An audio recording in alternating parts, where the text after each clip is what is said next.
أعوذ بالله من الشيطان الرجيم. بسم الله الرحمن الرحيم. شروع اللہ کے نام سے جو بڑا مہربان اور نہایت رحم کرنے والا ہے۔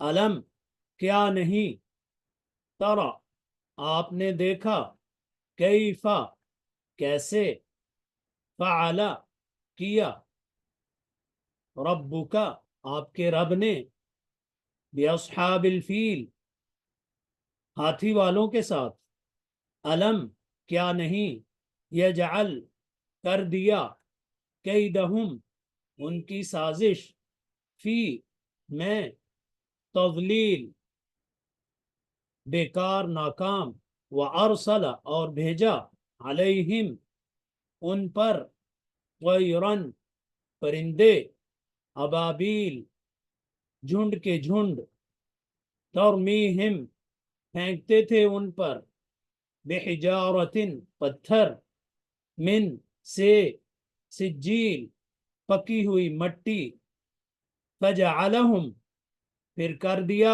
انہیں، کعصف بھس کی طرح، مأکول کھائے ہوئے۔ اعوذ باللہ من الشیطان الرجیم، بسم اللہ الرحمن الرحیم۔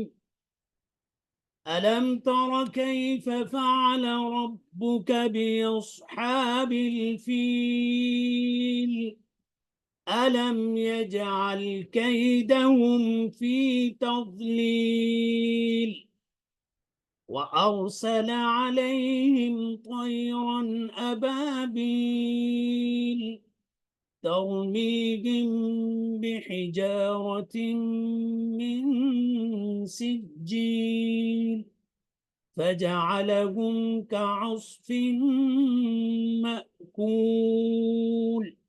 ترجمہ: کیا نہیں تو نے دیکھا، کیا سلوک کیا تیرے رب نے ہاتھی والوں کے ساتھ، کیا نہیں کر دیا ان کی چال کو بیکار میں، اور بھیجے ان پر پرندے جھنڈ کے جھنڈ، جو پھینکتے تھے ان پر کنکریاں کھنگر کی، پھر کر دیا انہیں کھائے ہوئے بھس کی طرح۔